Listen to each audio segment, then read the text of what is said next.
She embraced the small boy and lifted him high, unaware that he was in fact an adult man, the most ruthless madman in the entire empire. Yet, he was picked up and taken home by the girl without hesitation. A greasy, foul-smelling old man had set his sights on the boy inside the cage, intending to purchase him as a mere plaything. The girl sat quietly in the auction hall, listening to the nobleman's increasingly vulgar words, and anger steadily rose within her. The boy was the highlight of the auction, and the host introduced him with great enthusiasm, claiming that his strength could rival that of very kind. Although his powers had been sealed, despite his small stature, his eyes were void of emotion, lifeless like those of prisoners about to be executed. The girl requested the knight's cloak and instructed him to call her brother. 3 billion, 3,500 million. 4 billion. The bids climbed rapidly. With a loud crash, she shattered the gallery's petition and launched herself into battle against the surrounding mercenaries, determined to save the boy. Lara understood her own strength would not be enough to overpower nearly 10 armed men, but she only needed to hold them off until her brother arrived, the vice-captain of the Royal Knights. Overwhelmed, she was struck down to the floor. A mercenary raised his sword, aiming to finish her when her brother appeared just in time. He scolded his reckless sister with frustration, saying, "I'll deal with you once we're home," before taking off in pursuit of the fleeing mercenaries. Now that her brother had arrived, Lara no longer needed to worry about the consequences. Using her sword to calculate the distance between herself and the cage, she swung with all her strength and shattered it to pieces. The little boy stared at her in astonishment. "Come with me," she said. "Sister is here to save you." As if in a trance, he followed the girl. Once inside the carriage, the knight looked at her with concern. "Young lady, that was far too reckless. The auction hall belongs to the crown prince himself. The royal family is already displeased with the Adu family for failing to pay their taxes. Still, Loro couldn't bring herself to let such a small child be treated as a toy for the nobles. He was born with such delicate and beautiful features, yet it ended up in such a place. No one could imagine what he had endured." Their eyes softened with pity as they looked at him, which only made him more uncomfortable. The knight trembled. It felt as though the boy was silently cursing them with his glare. Soon, they arrived at the Adaro residence. Lara was worried the boy might be afraid, and was about to explain the situation to him, when she heard a childish yet cold voice. "Who asked you to meddle?" She was stunned, because he had been so quiet. She thought he couldn't speak. The boy laughed, seeing her surprised face. "So what do you want to do with me?" Clearly, he had taken her for a bad person too. What kind of environment must he have lived in to be so defensive toward others?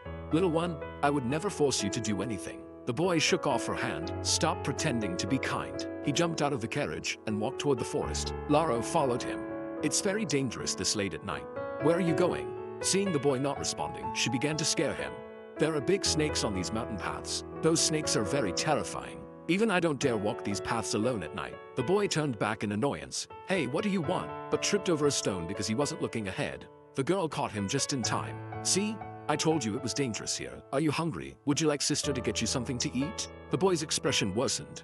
He was cursing with his eyes again, but the girl didn't know. She didn't know that the one she picked up wasn't a real child, but a monster who could destroy a country with his power alone. It was also he who pushed the Romantic Empire to its peak. The Duke of Eskar, feared even by the Emperor. And so the girl brought him home. The little boy obediently cut his meat, though she had wondered which noble family he might be from. She hadn't expected his dining etiquette to be so perfect. "This is milk produced in our territory. It's delicious, try it." He was indifferent, but after tasting it, he was amazed. "How is it? Delicious, right? Little piggy, you're here plundering food again." Her second brother had returned. From her brother's blood-stained gloves, she knew he had been busy until now. "Brother, thank you for your hard work. If you know I'm working hard, then stop causing trouble." "But who is this?" "This is a child I rescued from the auction house." Her brother's gaze made the boy uncomfortable. The siblings were equally annoying to him. Her brother worried she had exposed her identity. "Don't worry, I was wearing a cloak, and I used the name of Mosquito." "Really? That's well done." The boy was confused. "What's Mosquito?" "Oh, that is the Rafea family who neighbors us but has always coveted our territory." The boy thought this was stupid after hearing it. "Even if you do this, you can't hide from the royal family." He muttered, "I think you're tired of living." The siblings heard him clearly. "Laro, did you feed him something bad?" The boy, even after finishing his bath and sitting on the bed, still didn't understand why he was wasting time here. His plan had been going smoothly. He should have burned those perverts at the auction house to ashes, if it weren't for her. The boy sighed. Every time he thought about going home, she would follow and interfere. Even now, the girl entered the bedroom. "Are you afraid of the dark? I'll light a candle for you." If you're thirsty, drink this. Could she really be taking care of him? But the women he met before, though gentle at first, in the end. Laro tied up her long hair and suddenly turned to him. Lie down, he clenched his fist thinking, if you come over I'll kill you. But the girl only reminded him to sleep. The mosquitoes here are very poisonous. You'd better close the window. I'll go now. Good night. Could she really have rescued him without any ulterior motive? What a strange person. He looked out the window. Laro Noya, a woman like the moon. Brilliant butterflies flew into the bedroom, surrounding him with a soft glow. They landed on his arm, but the next moment, these beautiful creatures began to devour his magic. The boy frowned. They're taking quite a lot this time. It seems he had wasted a lot of energy. Outside the door came the voices of the siblings. Laro treated him like a real child, still worried he might be afraid or anxious. How ridiculous. When they fall asleep, he would leave immediately. But the Duke was proven wrong once again. He not only fell asleep, but slept soundly until the break of dawn. The girl leaned by the bed. Hey, did you sleep well? The boy got up directly saying he needed to go back. But Laro said, after breakfast, I'll take you to the blacksmith shop. This immediately piqued the boy's interest. The Adero family was known worldwide for their skill in forging weapons. He had observed when he arrived yesterday. The weapons here were well made. No, they were exceptionally excellent. As a war maniac, Eskar naturally became interested. Isn't it great? Girl, move closer.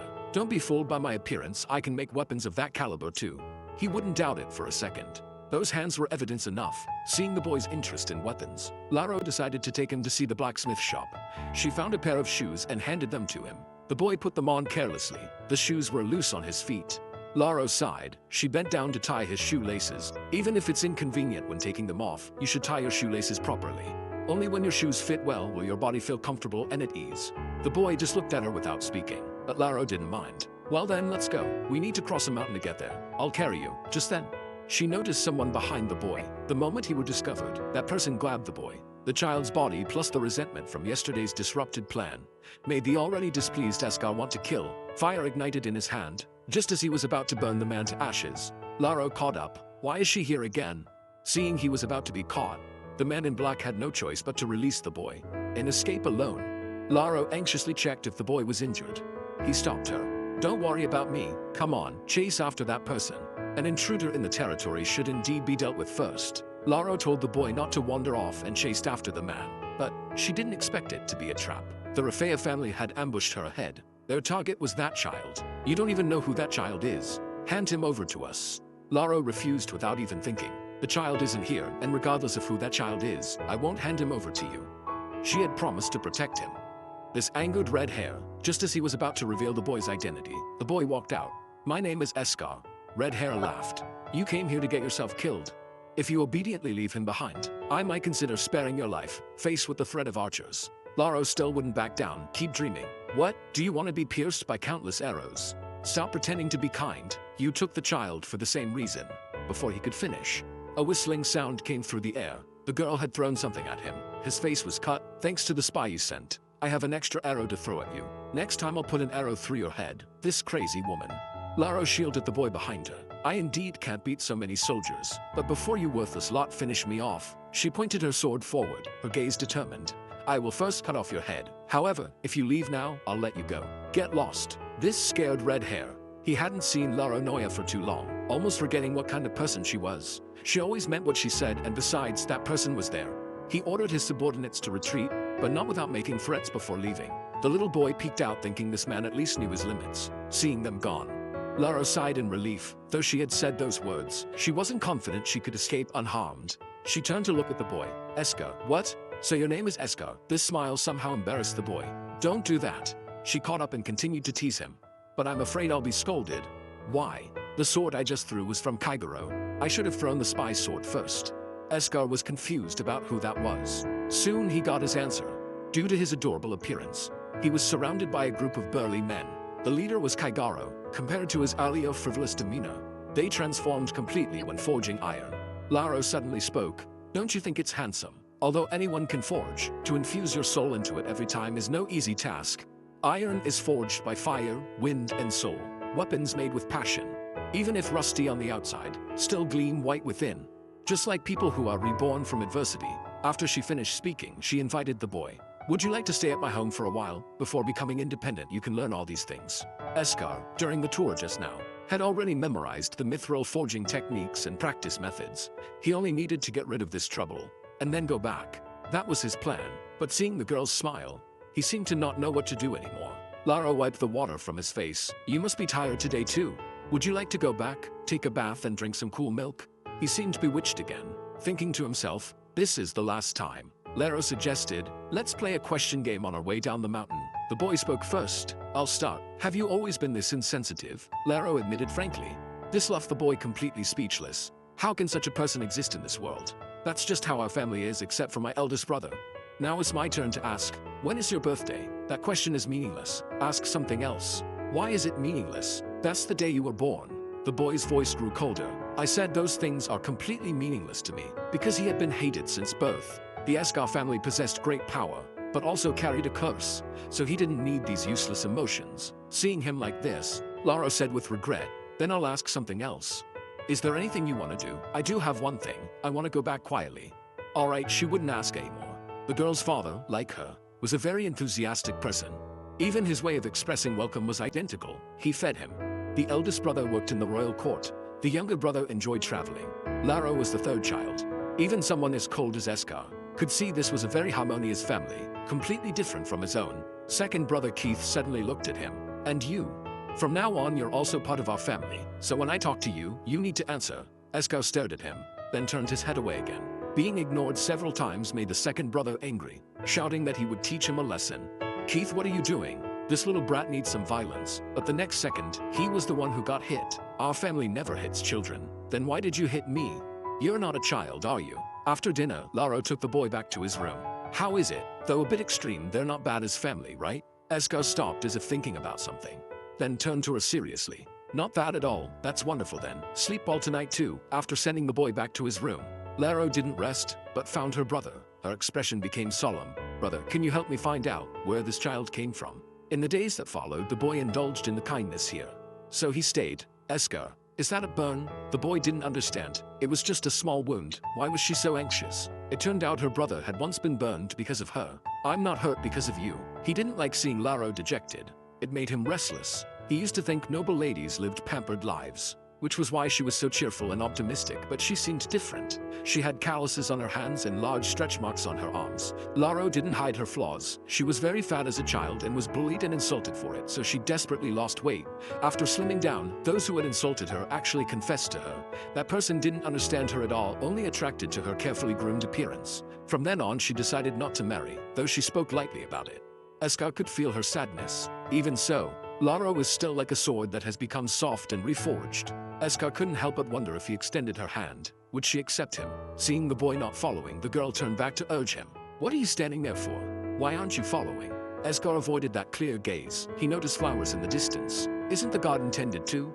Lara was a bit embarrassed. Actually, I'm a bit allergic to pollen, but I still love flowers. She couldn't carry flowers but could bring them for others. She sneezed as soon as she finished speaking. The flower by the boy's ear fell. She bent down to pick it up. Second brother Keith, from not far away, witnessed a scene that shocked him. The boy keenly sensed that Keith had hidden himself. His heart pounded like thunder. For the first time he became suspicious of Eskar. The way he looked at his sister was too strange, like a beast eyeing its prey. He had to tell his father. Meanwhile, in the Imperial City, the eldest brother was reading a letter sent by Lara. The second prince smiled. Only family letters could make you read during work hours. How is Lara doing? He became defensive. Your Highness, please set aside your concern for my sister. Yet he didn't know that his precious sister had already caught someone's eye. Lara looked content. Wasn't that amazing just now? I've been forging for so many years, but this is the first time I've seen blue flames. How did they appear? The flames were Eskar's. Because he saw Kaigara with Laro, he temporarily lost control, which made him very depressed. Laro noticed he was reading a history book about the kingdom of Sospe. Could he be a genius? So young yet able to understand such a difficult book? Her eyes shining with curiosity made her thoughts easy to guess. The girl's voice flowed into his ears like a clear spring. Actually, Sospe is a place I yearn to visit. I heard the maple leaves there are beautiful. But because of Eskardaki, we can't see them anymore. The boy quietly defended himself. The king of Sospe wasn't a good person. He was worse than Deke. That doesn't justify destroying a country. Ah, sorry, Eskar. You have the same name. It must be uncomfortable to hear. Is that why you didn't want to tell me your name before? The boy buried his head in the book and remained silent. Don't worry, you're nothing like him. I heard that man is cold-blooded, heartless, and has a terrible personality. But Eskar, reading like this will hurt your eyes. After a while, the boy's muffled voice came. Don't worry about me. He was used to such bad talk. In some ways it was true. Burning everything that displeased him was his way of doing things. But it still hurt to hear it from someone he cared about. He couldn't help looking at Laro again. "You're injured." She didn't even know when it happened. Seeing the girl didn't care. He thought if only he had learned healing magic. Besides Sospe, what else would you like to see? Laro thought for a moment. Rather than seeing, "There's something I'd like to receive, flowers." The boy looked exasperated, as if saying, "You're allergic to pollen yet want flowers?" Although Laro didn't want to marry, her father was against her staying single. If she had to marry someday, she wanted someone to propose with flowers. It didn't need to be expensive, even just one bloom would do. Only after speaking did she realize how awkward it was to say such things to a child. She asked the boy, "What about you?" "I don't have any." That's quite a definitive answer. Although Escar said he had nothing, he actually already had something he wanted to possess. He spent the entire summer at the Adero house, contrary to his plans, and was about to spend autumn as well. Not long after, Laro's father spoke with him privately, wanting to adopt him. He knew it must be because Keith had seen something that day. "Count Monserrato Adero, rather than being your foster son, I want a different identity." Escar began to consider the future. His gaze focused on only one person. That was Laro. "Escar, what are you doing here? I was just looking for you. The weather is nice, let's go out and play." Laro extended her hand to him. In his heart, he answered, "Actually, I've been looking for you too." He didn't quite understand this feeling yet. The no longer calm heartbeat seemed to herald a coming storm. Seeing the boy not moving for a long time, Laro asked, "Escar, aren't you coming out? Is it inconvenient to climb out? Then I'll come over to you." The boy prepared to destroy everything, but was discovered by the one he loved. Faced with the girl's accusations, Escar awoke from his dream with a start. Fortunately, it was just a dream. In his daze, the girl's voice came from outside the door. It was the first time he had seen Laro so nervous. "Has something happened?" Laro stared at him blankly. The next moment, tears welled up in her eyes. The doctor said P's child wouldn't live past today. She hadn't slept all night out of worry. Escar looked at the teary-eyed girl, only hating that his current body couldn't embrace and comfort her. "He'll be all right, you go back and rest. Rather than crying here, you'd better go back and pray." Although she didn't believe in God, saying this could give her some psychological comfort. "Don't worry, that child will be safe and sound." When Laro was awakened by the maid, she heard the news that the child had been rescued. Laro excitedly wanted to tell Escar that God really heard their prayers, but the moment she opened the door, she was shocked by the scene before her. Hundreds of butterflies surrounded the boy. She raised a chair to drive away these butterflies, but it had no effect. So noisy. The moment the boy spoke, the butterflies disappeared like broken bubbles. He looked weak. Laro put down the chair. "Are you okay?" The boy sighed. "I'm tired of hearing that. Calm down first." Escar had used his magic to save the dying child. Using his destructive power to save someone was a risk for him. So he was very weak now, but seeing Laro worried about him seemed to make it all worthwhile. He refused to request to call a doctor. "I just need some rest." The girl didn't insist. "I'm sorry I came too late, I won't leave you alone again." Escar's feelings were strange. Then came singing, gentle and melodious tones from the girl's mouth. Was it a lullaby? He was hearing one for the first time.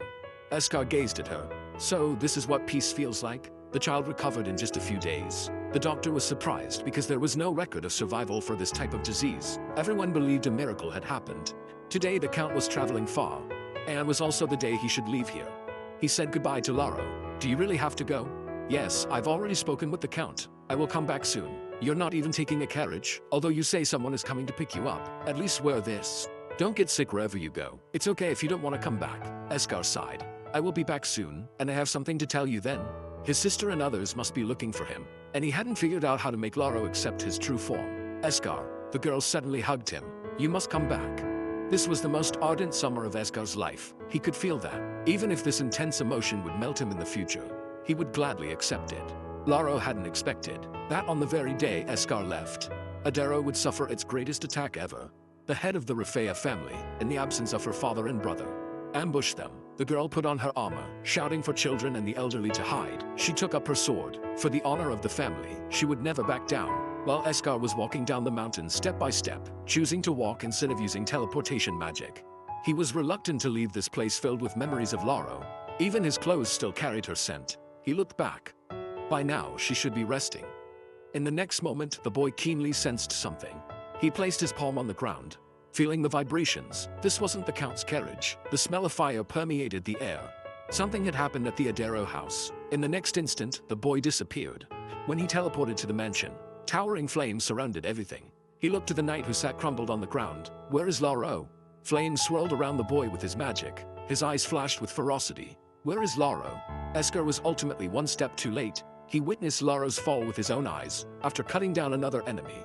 Laro's eyes had become wooden. She murmured about the family's honor. Bodies littered the ground, indistinguishable between enemy and ally. How many had been sacrificed? Her body was also reaching its limit. The leader of Rafea appeared behind her. By the time she noticed it was too late, the cold metal broke through her armor and pierced her body. Her vision began to blur. Before her eyes appeared illusions of her family, her father and brothers. And that boy she worried about. In an instant, blue flames swept through. Please wake up. She hazily opened her eyes but couldn't see clearly. Still, she recognized the voice. Esker, it's me. I'm here, so please don't. Esker, I can't see. The battle was too intense. She used her remaining strength to raise her hand, urging him to flee quickly. After speaking, the girl fell silent. The boy still stubbornly called her name, repeatedly saying sorry.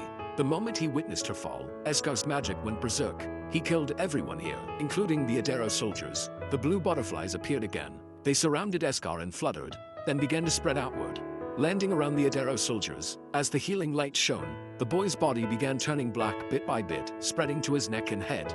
In no time, he began coughing up blood profusely. But he still didn't stop supplying magic. He reached out to touch Laro, but finally dropped his hand. Raindrops fell as if crying for the passing of life. The boy never raised that hand again.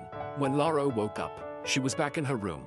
Her brother kept watch by her side. She anxiously asked if Adero had won. Was it you who saved me? Her brother held her hand. Adero won, but actually by the time they arrived, everything was already over. Rafea was completely wiped out, yet Adero's soldiers all survived. Even soldiers with broken armor only had minor injuries. Those who woke up didn't remember what happened. I heard you had the elderly and children evacuate first. That was well done. After speaking, he got up to call the doctor. Brother, what about that child? He said he would come back soon. I don't know if he got caught up in the Rafea battle. Her brother stopped without turning around. Only after a long moment did he speak with difficulty. That child has passed away. Lara was shocked. Impossible. At that time he was still. Isn't this cloak beside you his? It was found on you. I found his body not far away. He has already been cremated with the others. She cried out. How can this be? It can't be. Big brother, tell me this isn't true. But all she got was a request to rest well. Laro couldn't believe that the boy who had smiled and told her he would be back soon had left this world. Esker. She clutched the fitted cloak and wailed in pain. Her father stood outside the door. Her brother, however, said something else. Please tell her the child is gone as agreed. We don't know if he's alive or dead, nor do we know his true identity. We have many concerns. I could never let Laro exhaust herself looking for someone who might be deceased or get involved in the dangerous world.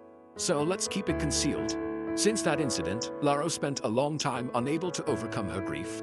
She even named the child she delivered Esti, only one letter different from Eskar's name. Adero annexed the defeated Rafea. This year, everyone was working hard to restore the territory. She also entered the process of marriage arrangements. Although her father and brothers said it was fine, she knew this was the fastest way to help strengthen the territory. Except for necessary social occasions, Laro spent almost all day in the blacksmith shop, as if trying to forget something. Kaigoro looked at the young lady like this, and felt somewhat heartbroken. It's been a year. That child must have gone to a beautiful place. Laro's eyes were sad. Perhaps. Young lady, there's a new auction house opening today. Would you like to go see it? The auction house was located in Quebec. The head of Adero was supposed to attend but had an emergency, so Lara was sent in his place. Though it was summer, maple leaves covered the trees. It was said that Quebec's master had close ties with the royal magician, creating such a beautiful scenery. Lara remembered. This was the place Esker had recommended she visit, another city with maple leaves. They had even promised to come see the maple leaves together. Now everything had changed. She shook her head. She couldn't think about these things anymore. For the sake of her family, she needed to pull herself together. Kaigoro suddenly called to her, pulling out an invitation card. It was sent by the family supporting the auction. The font looked somewhat familiar. Excuse me, are you the daughter of the Adero family? At this moment, a guide appeared. Please follow me. Because they entered through the second door, nobles waiting in line began to gossip. Who are they? Isn't that the foolish Adero family? These gossipers didn't avoid her at all. Suddenly someone warned them. Hey, watch what you're saying. Don't you see what she's holding? That's the invitation from the Duke. At that moment, the grand door opened. Sorry to keep you waiting. Please come in. Even just the garden alone could be described as magnificent. Lara was led to the waiting room. The attendant reminded her that she would need to wear a mask when entering the venue. At this time, Lara didn't know. This was an auction held specifically for her. Big brother Polika was sternly questioning the second prince. That's the Quebec family belonging to Deke. How could you let such a dangerous family get involved with us? Calm down first. Crisis always coexists with opportunity. An alliance with the Deke family has no downside at all. If you have Deke backing you up, Doing anything would become much easier. He pushed away the second prince. We don't need that. Although that may be true for you, but look at your family's situation. If you had Deke's protection, no family would dare look down on you again. You surely don't want your sister to be in danger again, right? Quebec Auction House belongs to the Deke family. If you could auction Adara's goods there, your family's items would also increase in value. The Deke family is interested in forming an alliance with you. Why not seize the opportunity? Polika, this is a chance. If you want to truly protect your family, you must strengthen your family's power. The second prince, seeming to know something, smiled like a fox who had gotten his way. So don't think too negatively. Perhaps Deke will like Laro, who knows, a man to please his future bride. Spared no expense to host an auction. First inviting the bride to the main seat at the auction. Then bringing up mythical treasures one by one. The nobles in attendance couldn't even think about bidding, let alone have the courage to offer a price. Each treasure would require selling off one's entire estate to acquire. The nobles gradually calmed down and simply appreciated the items, until the auctioneer announces the highlight of the show. The last item on the floor, amidst the anticipation of the crowd. Instead, a mediocre arrow was revealed. The whole room was silent. What is that? It doesn't look valuable at all. The auctioneer smiled and announced the starting price of 1 gold coin. Compared to the previous items worth billions, this seemed ridiculous. Are you mocking us by asking us to buy this garbage? Some troublemaker has started to disrupt. I'll bid 2 gold coins then. Only Laro recognized what it was. It was a divine weapon crafted through the sacrifice of dozens of master craftsmen. As a craftsman herself, she absolutely couldn't tolerate such a treasure being desecrated. 100 million gold. This was almost all the Adaro family could offer. Even so, she wanted to bring it back. The venue began to stir. Is she crazy? The auctioneer suddenly spoke up. May I ask why you're bidding such a high price? Laro immediately understood. The other person knew what this was. She didn't hesitate. This is an arrow that would never break even if the world were to end. Those who don't understand it might think it useless, but people who truly know how to look at things won't dismiss something based solely on appearance. The nobles not only didn't believe her but began attacking her. What nonsense. Who are you to talk like that? I am Laro Noi of the Adaro family. What? That stupid Adaro? You should go back home and hammer iron, or just find a husband and get married. Amid the chaos, someone suddenly made a bid. 10 billion gold. I'll buy it. A slender hand put down a wine glass. Isn't that Deke Marquise? Laro looked toward the voice. Is that the crazy devil Escar Deke? Their eyes met, giving Laro a shock. The surrounding comments began to change. Could it really be a treasure? It can't be wrong if the Marquis bid to buy it. It must be valuable. The auctioneer wore a professional smile. Although Miss Laro couldn't secure the item, you were the first to recognize its value. The craftsman spirit of the Adaro family truly passes down through generations. Having such a discerning lady grace us with her presence is our utmost honor. To show our gratitude, Quebec will present you with a small gift. With your unique eye, I believe the weapons and armor made by the Adaro family must be extraordinary. All items publicly offered by the Adaro family will be auctioned at Quebec Hall from now on. This was tantamount to helping Adaro open up markets outside their region. Their family's proud products could finally circulate in other places. Even her mask couldn't hide the girl's joy. And not far away, Deke Marquise's lips also curved into a smile. Even after leaving, Laro still found it hard to believe what had happened today. She not only saw the maple leaves but also helped her family open up markets. It was like receiving a gift. Escar, are you watching? You were right. Quebec's maple leaves are amazing. The carriage slowly drove away, but the person by the window didn't move his gaze for a long time. Escar murmured Laro's name. I will come to see you soon. Laro's family finally saw better days after gaining Quebec's favor, but her brother, knowing the inside story, was extremely worried. That madman's target was his sister.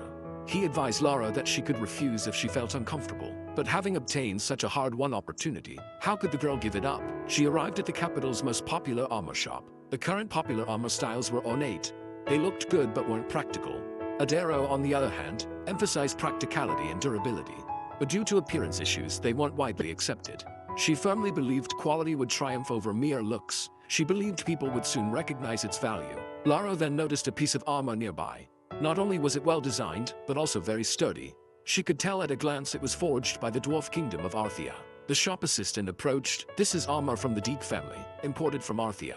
Deke again. She seemed to keep getting connected to him lately. Despite having such powerful resources, he mercilessly hurt innocent civilians. Seeing the girl staring at the armor, the shop assistant thought she was concerned about the price.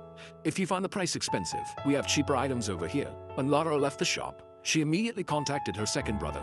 It turned out this shop was selling counterfeits. They were using inferior products falsely claiming to be made by the Deke family. Laro asked her brother to keep her report anonymous. She didn't want to get involved with Deke. Tired from shopping, Laro found a tavern to rest. A big gulp of cold beer made her feel alive again. She thought of her brother Lint, whom she hadn't been able to contact for a while. wondering where he was causing trouble this time. Just then, a figure passed by outside. That profile looked extremely similar to the boy, Eska. Lara got up and chased after him, accidentally bumping into someone on the way. She apologized without stopping. But when she got outside, the person had disappeared. That person looked too much like Eskar. But it had only been a year. The boy couldn't have grown so big. Did she see wrong? Suddenly someone roughly grabbed her. Hey, you bumped into someone and just ran off like that? Lara apologized again, but the person wouldn't let it go. Is an apology enough? My shoulder still hurts. It was obvious they just wanted money. This should cover medicine costs. But the man clearly wanted more. This little money isn't even enough to buy herbs. Hand over all your money. Lara was planning to resolve it quietly, just as she was about to teach the men a lesson. A male voice sounded from behind her. We meet again. She turned to look. The person removed his hat brim, revealing a face one could never forget once seen. Hello, Laro. But she didn't remember knowing this person. You know me? The thug, ignored by both, suddenly made his move. We're not done yet. Damn, she forgot to bring her sword out. The man extended his finger with a snap. The arm grabbing her instantly burst into flames. Then blue flames spread across his entire body. The thug wailed and begged for mercy. Lara's eyes revealed fear, as if remembering something. Eskar approached her, looking at the fallen man, and mockingly said, "What an act! It's just an illusion spell." Seeing the girl still motionless, he reached out to call her. But unexpectedly, she suddenly screamed and dodged. The man was stunned. Lara's body trembled uncontrollably. She saw the boy calling for help in the flames. That small figure calling her name over and over again, begging her to save him. Eskar supported the girl, loudly calling her name. In a daze, she covered her face in pain. Could the events of that day have created psychological trauma for her? After Lara regained her senses, she was already sitting in a restaurant. Feeling better now? The man across asked in a gentle tone. He raised his wine glass. Would you like a drink? Lara shook her head. Eskar smiled, unsurprised. Indeed, seems you prefer beer over red wine. The girl hadn't forgotten the scene of him burning people earlier. What did you do to those people? Eskar could sense her tension. Don't worry, they're all still alive. Lara was about to say something when a waiter suddenly arrived. Marquis Deek, may I take your order? Lara was shocked. He was Eskar Deek. I don't need anything. What about you, Lara? She came to her senses. I don't need anything either. The man waved his hand, dismissing the waiter. Only then did Lara realize that blue flame was the symbol of the Deek family, wasn't it? This person is dangerous. Absolutely must not provoke him. Thank you for helping me earlier. The man across didn't seem as fierce as rumor suggested. He wore a faint smile, seemingly seeing through her thoughts. You don't need to force yourself. I have a good proposal to collaborate with you. Don't we have many things in common? Laro had a what common things expression. We met at the auction house, and we both have the eye to spot treasures. And we all share the same pride in our family-made weapons and armor. Of course, the girl didn't believe him. After all, the Deek family had always accumulated wealth through smuggling weapons. As if reading her thoughts, he put down his wine glass. I've changed my mind now. Since I took over, we no longer do weapons smuggling business. Also, Laro, don't you find it despicable how weapon shops sell inferior armor at high prices? They had surprisingly similar thoughts. Well, before she could answer, the man's smile deepened. Yes, I feel the same way. The Deek family has the authority to change the situation, but we lack experienced hands in making weapons and armor. In short, we lack talents like you. Lara was stunned. Me? Of course, think about it. Collaborating with me isn't a bad thing. Seeing he was about to leave, she put aside her hesitation. May I ask if you have a younger brother or nephew, or any relative who looks very similar to you? The man was silent for a moment, finally answering, no. I mean, how could such a coincidence be possible? I'm sorry, I overthought it. Eskar hadn't expected that incident would impact Lara so deeply. He recalled the past. Although their time together wasn't long, those scenes were still vivid in his memory. What are you thinking about? I came in and you didn't even notice. He turned to look. I didn't allow you into my room. Why do I need your permission? This is the Deek family mansion. The visitor was Eskar's only sister, Tanae Deek, but the siblings' relationship wasn't very good. Eskar looked impatient. Say what you need to quickly. I'm the master here. You're so boring, I was just joking. Just then there was a commotion outside. What have you brought back this time? I saw someone tampering with our weapon shipment, so I caught him. We'll send him to the palace at dawn, but unexpectedly that person burst in. He called out urgently. Wait, I really didn't know I was causing such big trouble. I was just brought there by someone. Eskar lost patience. Drag him away before I take action. But upon seeing the person's face, he froze. What's your name? He was certain he had never seen this person before, but his face looked 80% similar to Laro's. Lint. My name is Lint Adero. Laro's constantly worried brother had been captured by Eskar's sister in this way, trying every means to get close to the girl but always being avoided by her. In desperation, he sought advice from the girl's brother. Two lifelong singles together. One dared to make things up, one dared to believe. Laro's first auction didn't go well. Most of the Adero family's products remained unsold before she could feel disappointed. The Marquis walked over. Are these today's unsold items? Laro actually understood the reason. Without gorgeous appearances, they couldn't attract the noble's attention. She was planning to go back and discuss solutions with the craftsman, but Escar told her to wait. In my view, these products will soon be recognized. Sturdy Adero armor will definitely get people's attention. Oh, and forget about my proposal from last time. She had planned to reject it before coming to the auction, but was afraid of offending Escar by doing so. Miss Laro must have many things to attend to now. You certainly want to focus on the auction first, right? She thanked him softly, surprised that he was so understanding. Escar suddenly reached out and plucked a maple leaf that had fallen in her hair. By the way, may I call you Laro from now on? I've been calling you that without your permission and feel guilty about it. Laro paused for a moment before saying yes. She didn't understand why Deke was so nice to her, but her instincts told her to keep her distance. My father is waiting for me. I need to move things, so I have to go now. Escar still smiled gently. All right, see you next time, Laro. He watched the girl's carriage leave. Her guard is so strong. How can I get close to her? Escar remembered the boy from last night. Laro's brother Lint, who should have been sent to the royal palace for detention, was now living comfortably in the Marquis's mansion and was giving love advice to the man before him. For men, the most important things are looks and wealth.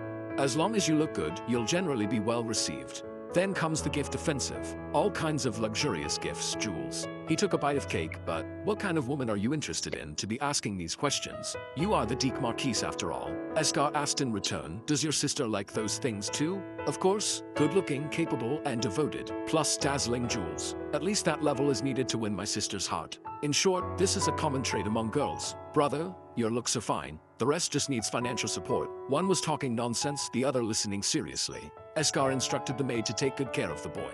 Tine was confused. Why not send him to the royal court? The crown prince has come asking for him. Escar frowned. You told the crown prince about this? Of course not. I don't know how he got the information, but he insists on taking the Adero boy away. Escar quickly understood the key issue. Although Adero wasn't a prominent family, their eldest son supported the second prince and was good friends with him. Hale John, who had always presented a casual image, suddenly showed his capabilities, threatening the crown prince. So he wanted to charge Lint with crimes to undermine the Adero family's position. But no matter what, he wouldn't hand over the person. You keep an eye on that boy, Tine was thus suddenly assigned a boy by her brother. Is anyone there? I want to contact my family. The uninformed Lint opened the door, only to see the beautiful sister who had captured him, with his daughter being targeted by the Empire's most dangerous man. The worried father started arranging blind dates for her, but unexpectedly, the blind date man was too forward and happened to be seen by the wolf he was trying to protect her from. Laro looked helplessly at the overly enthusiastic man. Just as she was thinking about how to politely escape, she saw a familiar figure. He seemed to be looking this way. Was it her imagination, seeing the man walk away? She said, "Excuse me," and chased after Escar. The Deke Marquise, rumored to be cold-blooded and cruel. After several interactions, Laro found he wasn't that kind of person. He always smiled at her. Whenever they met at the auction house, he gave her considerable help, making it hard for her to believe he was the terrifying protagonist of the rumors. The man turned around at her call. She greeted him proactively. "Good morning, Marquis." Escar stared at Laro. "Good morning. But I'm not sure if it's good or not right now." Did he have something unhappy? Seeing the girl watching his expression pitifully, he spoke again, but with a jealous tone. "I see you've eaten well today. So energetic." The girl didn't catch his tone and scratched her head embarrassedly. "Is it that obvious? I did eat an extra bowl of rice than usual." He had just been upset seeing Laro standing with another man. This woman really hasn't changed at all. Escar's smile caused Laro to have another illusion. He really looked like that boy. How could people look so similar? "Why are you looking at me like that?" Seeing the girl not answering, he asked again, "Did you follow me just to say hello?" Only then did Laro remember. She came to return the silver key Escar had lent her to store goods. She fumbled and realized she'd taken the key her brother gave her. Not this one. This caught the man's attention. "Where did you get this from?" "It's a gift I received, so I thought I'd return the key you gave me before." Laro didn't know. The key her brother gave her was actually from the second prince. But because Polika guards against any man who approaches her sister like a thief, he never told Laro who it was from. And busy looking for the key, Laro didn't notice the man's changed expression. "Found it, here it is." Escar took it. Finally, he couldn't help asking, "What were you two talking about earlier?" Laro thought about her blind date. Although nothing was decided, there was no need to hide it. "That gentleman is someone I'm supposed to meet for a blind date." "Supposed to meet for a blind date?" Escar repeated her words, but his voice had grown much colder. Laro thought he was indeed in a bad mood. Just as things were getting awkward, someone approached. "Marquis Deke, I heard you were coming today and was surprised. Pleased to meet you, I'm Avia Quebec. This was the Quebec City Lord's most beloved second daughter. Lara felt she should retreat and quietly said goodbye. Escar watched the girl who gave him a good luck gesture before leaving. His expression worsened. Meanwhile, Lint was chatting with Tanae about their siblings. You say my brother likes your sister? Impossible. Lint poked at his cake. It's obvious. He keeps asking me about Sister Lara. Especially when talking about her, his expression changes. You must be seeing things. That guy won't fall in love with anyone. He doesn't understand what love is, nor how to accept others' love. Just as she was about to continue criticizing her brother, Lint suddenly agreed with her. Sister, you're right. With a beautiful sister like you by his side, how could he suddenly fall for Sister Lara? Even if I traveled the world, I've never seen a beauty like you, sister.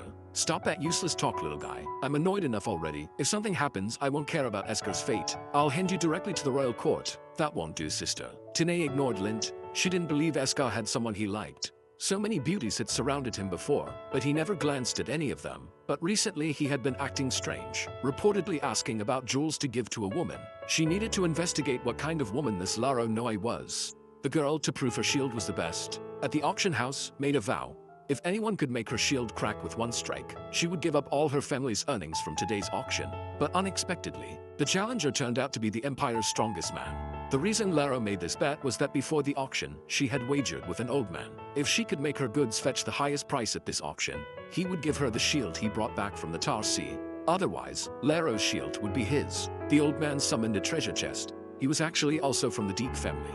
The Tar Sea shield was something her grandfather had wanted to place in the display cabinet before his death, so she very much wanted to help fulfill her grandfather's wish.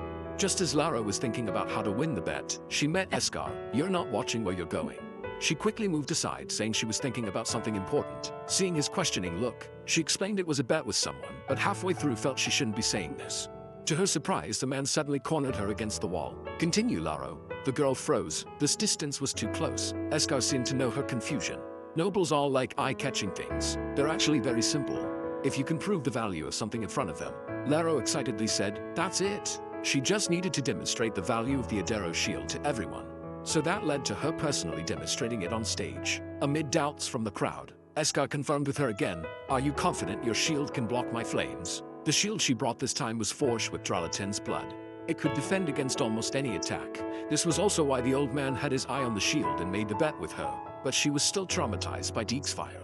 Lara nodded. Escar stepped forward. Then close your eyes. Trust that the shield will protect you. Lara looked at the shield in her hand again. She trusted herself and the honor of Adero. For some reason, although she feared the blue flames, if it was Escar, she somehow felt there was nothing to fear. As the flames extinguished, the whole venue gasped in amazement. The plain-looking Adero family shield had actually blocked Deke's fire. As soon as the auction ended, she was surrounded by nobles. Everyone was eagerly ordering shields and weapons from her. She noticed Escar quietly walking away. She apologized to the nobles, telling them to place orders directly with the Adero family, and chased after him. Marquis Deke. Thanks to you, I won the bet. No need to thank me. It's the merit of your family's shield. When Lara won the bet, the old man gave her the shield along with the silver key. He knew it was this man helping her. Escar frankly admitted. His name is Pyro. He's my agent. Those were arranged by me. So now this key is yours. But our bet was only for the shield, not including the key. I want to return it to you. If you feel indebted, then give me something else. Don't you have another key? That golden key. With that, Escar took out a letter. It was actually an invitation to the Deke mansion. The arrow I won at the auction. Don't you want to see it? Besides that, I've also collected many rare pieces of armor. Just coming to see them shouldn't be a problem, right? Seeing her accept it, Escar smiled and reminded her, the weather is turning cold. Dress warmly when you come. Soon after, Lara boarded a carriage and arrived at the Deke family's territory. They said there would be a banquet, but since arriving here, Lara had seen no one except attendant. The Marquis is preparing. You can look around as you wish first. Lara was immediately attracted by the rich collection of items here, including various treasures she had only seen in books. Finally, she stopped in front of a display case, attracted by the armor gauntlets inside, until Escar appeared. Do you know the story about these gauntlets? I know a little. This is a gauntlet a blue dragon gave to a human woman, right? And it was named Roa after that woman. Escar told the sequel. That dragon used the identity of Polymorph to walk among humans. After meeting Roa, the blue dragon fell in love with her and revealed his true identity. But that woman betrayed him. Even so, he willingly accepted her exploitation. In the end, he left this gauntlet and departed. Lara was stunned. I didn't know it was such a sad story, but Escar didn't think so. I actually think he was foolish. Since he had power, he should have destroyed those who used and insulted him. Is using power to solve everything your approach to handling matters? She wanted to ask Eskar but didn't dare.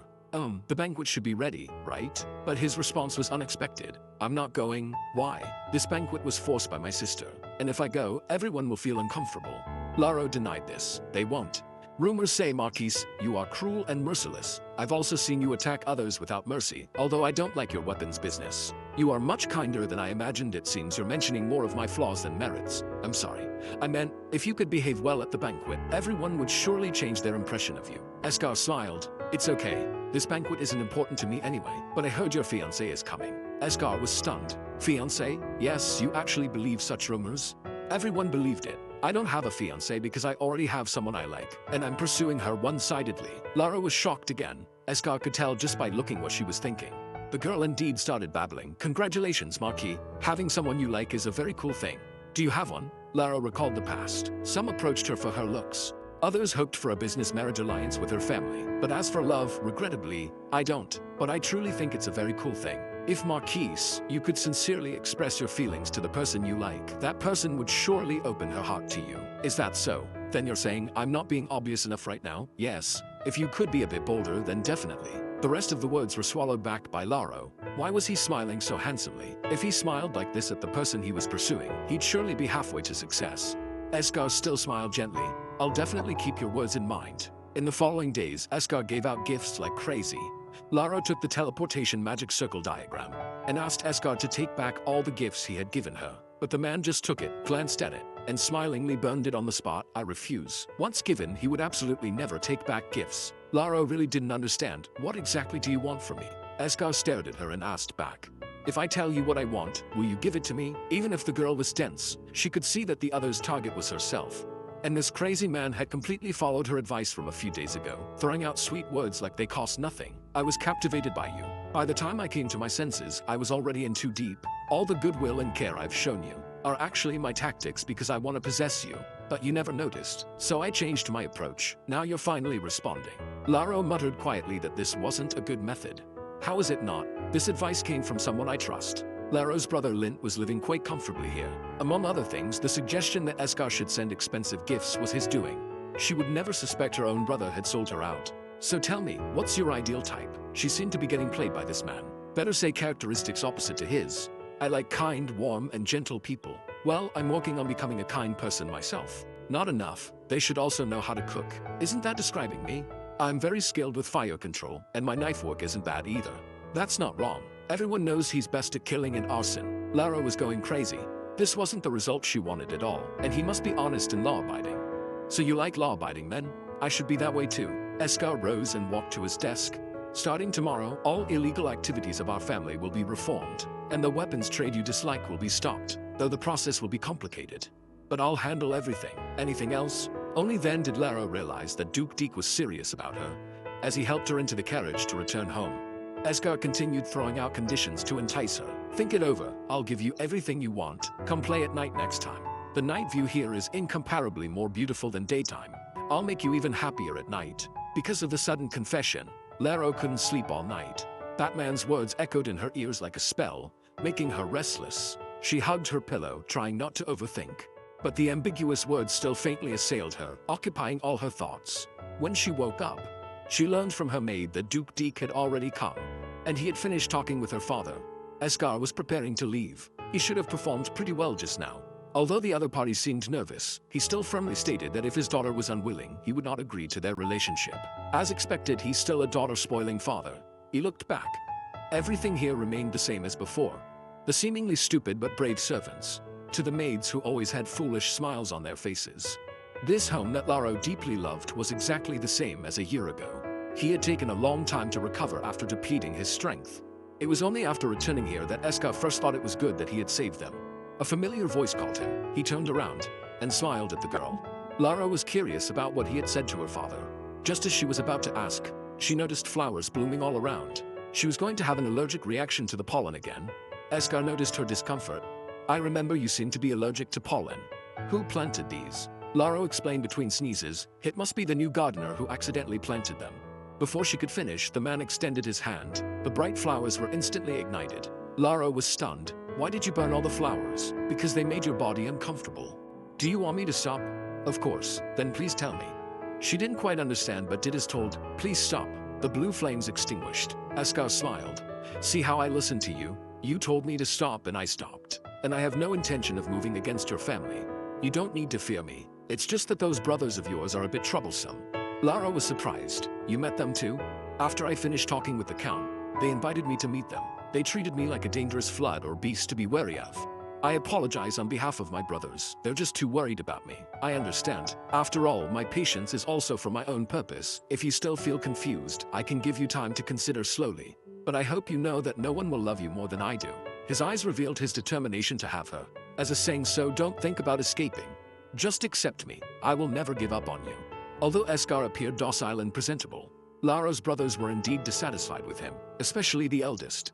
He was certain that Deke was pretending to be well-behaved to achieve his goals. Duke Deke, like a hurricane, would use his immense power to sweep away everything around him.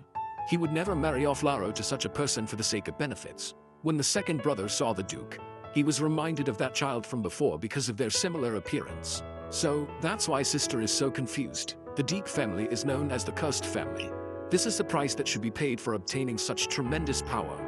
So it's natural that you aren't loved. Use your power to help mother get what she wants. The boy was suddenly blindfolded. He was surrounded by warmth. Eskar, you're just having a nightmare now. Don't be afraid. I will always be by your side. The man woke from his dream. Coincidentally, a visitor had arrived. The second prince brought news that Lara was being arranged for marriage by her family. As a good friend of Lara's brother, he knew well. Once Lara became engaged to someone else, it would inevitably enrage Deke. Better to tell him in advance, to prevent the situation from becoming irreparable. Besides, he had always supported the marriage alliance between the two families. What do you want in exchange for this information? The second prince smiled. Just consider it a greeting gift. It's not a big enough favor to deserve repayment. I just have a small matter that I'd like to use your power for. Meanwhile, Lara was on a blind date with the man her brother had introduced. The man not only knew about Deke's pursuit of Lara, but also expressed that he wasn't afraid of him. He was prepared to endure the oppression from the Deke family. From their previous conversation, she could feel that he was a kind and gentle person. If she chose him, her life would probably be very easy. But she couldn't feel happy about it at all. As she was saying goodbye to the man, he suddenly grabbed her. Miss, even without Senior Palika's invitation, I've wanted to meet you. Ever since I accidentally saw your portrait, I've always... Blue flames ignited around them. I suggest you'd better let go of that hand. Eskar suddenly appeared not far from the two. He glared fiercely. If you don't want to be burned to death. Lara withdrew her hand. She knew how dangerous Deke was, and didn't want this person to be innocently involved. Please go back first. The man was still hesitating. Deke naturally stood behind Lara. Why don't you listen to the lady? Didn't she tell you to go back quickly? After sending the blind date away, Eskar was casually saying terrifying things again. Sending him away first was a wise choice. If it had been a little later, I might have already eliminated him.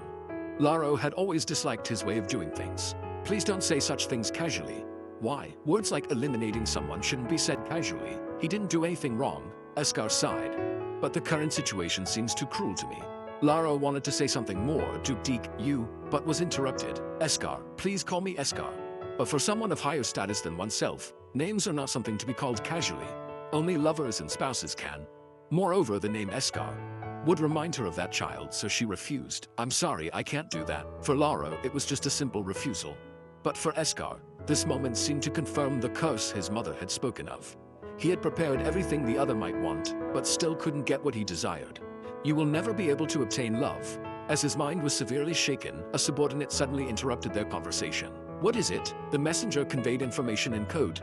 It turned out that Lint had been captured by the Crown Prince. Looks like I have to go back. And about what you said earlier, I'll pretend I never heard it. Lara hadn't thought of refusing Deke in this way. She shouldn't have agreed to her brother's blind date request in the first place. She'd hurt someone's true feelings for the sake of her family. But soon she had no time to consider these things. News that Lint had been arrested for smuggling was delivered to the Adero house. Only then did they learn that their brother had been in the Duke's territory all along. During this time, the Crown Prince, wary of the Duke's power, had not approached directly, but chose to station people nearby. As soon as Lint left the territory, they captured him. Tanai had been careless, allowing Lint to run out of the territory. Just as Eskar was considering how to rescue Lint, a servant announced that someone had come to visit. I said I wouldn't see anyone, right? The person says they must see you. It's Miss Adero. Lara had learned about her brother's stupid act through the second prince. She came to apologize. She had just rejected this man. Now she had to come and ask for his forgiveness, but her brother's safety was more important than anything. Esgar ordered the butler to prepare hot tea. He explained to Laro that it was to protect Lint, that he had kept him in his territory. After all, the crown prince was dissatisfied with the Adero family who had always stood with the second prince. But he hadn't expected Lint to be captured as soon as he stepped out of the territory. The crown prince was preparing to convene a noble trial. If publicly tried, the Adero would become a family involved in weapons smuggling, resulting in loss of credibility and inability to continue selling goods. Lara panicked. Not only would her brother suffer, but the family was also in peril. Esgar suddenly stood up and extended his hand to Laro. You look like you've received quite a shock. Would you like to go out for some fresh air? The night air is very refreshing. I've wanted to show you around here for a long time, and now you're finally here. Lord Duke, I'm not in the mood to chat right now. The fragrance of flowers wafted over. She saw a beauty that could not be described in words. No, she was going to have a pollen allergy again. But after waiting a while, there was no uncomfortable reaction. This is what I prepared for you. I use special magic to create flowers that won't release pollen.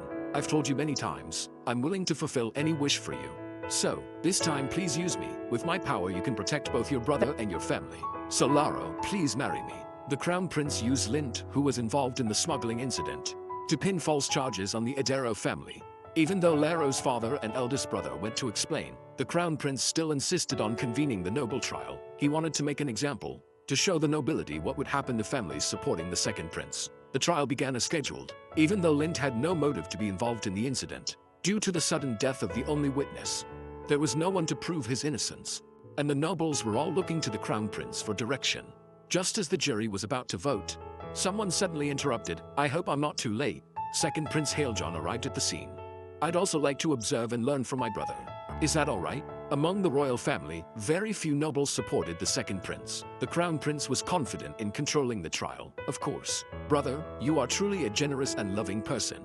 Hailjon suddenly turned around. What do you think, Duke Deek? The crown prince was utterly shocked. The Deek family had always only obeyed the emperor, and never took sides between princes. Yet today he appeared in the trial hall. The Duke invited the person beside him.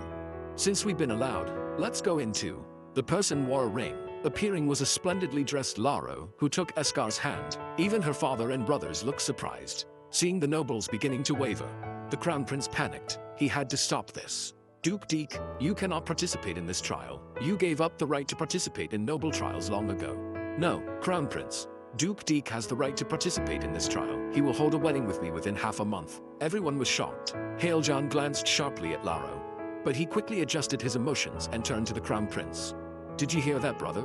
According to Romanian law, the defendant's family members have the right to participate in the trial, including soon-to-be married families. Although the nobles unanimously agreed to suppress the Adero family, no one dared to provoke the Deek family. After Esgar sat down, he asked, "Can we continue now?" The trial judge immediately began. Those who believe Lint Adero is guilty, please raise your hands. Not surprisingly, all the nobles remained silent. He confirmed again, not a single person. Then I now deliver the verdict. Lint Adero is innocent. There was unrest among the nobles. The second prince actually had Deek as his backing. They wondered which side they should support, and everything Hailjon had done was for this moment. His smile faded as he turned to look at a distance. There was Laro, who had breathed a sigh of relief, and Esgar, whose eyes held only her. From the moment of their engagement, Esgar's buying spree reached its peak. No matter what his fiancée tried on, it was all buy, buy, buy. After all, his wife looked good in anything. Laro grabbed the shopping addict. How can you buy everything you see? What's the problem? These are all things we need for our wedding, but even so, the spending is too much. Rather than this, let's first talk about our contract. Esgar looked steadily at Laro, then took her hand. All right, whatever you want. Although they were getting married. To be precise, they had a contract marriage. Laro hadn't told her family the truth. Almost no one in the family except her brother approved of this marriage. Sister, I agree with this marriage. You little brat, how dare you say you agree when you don't know what it is? Lint's mouth was pinched, but he still defended his future brother-in-law. I've always said that brother Esgar is a good person. He truly likes my sister. Balika suddenly spoke up. Laro, have you really thought this through? Seeing his sister nod, he asked again. Not for other reasons. Do you know what Duke Deek might do to you? Brother, I've grown up. I know you're very worried about me, but I know what I'm doing. I hope everyone can respect my decision for this marriage. Deek could almost be said to be taking advantage of her distress. Logically, she should have rejected it. But he gave Laro a condition she couldn't refuse. Just be his wife for this 1 year. Esgar took out the contract. It turned out he had prepared it in advance. It simply stated that the two would live together, respect each other, and fulfill the etiquette and obligations between husband and wife. There were no excessive conditions. She marveled at how favorable these terms were for her.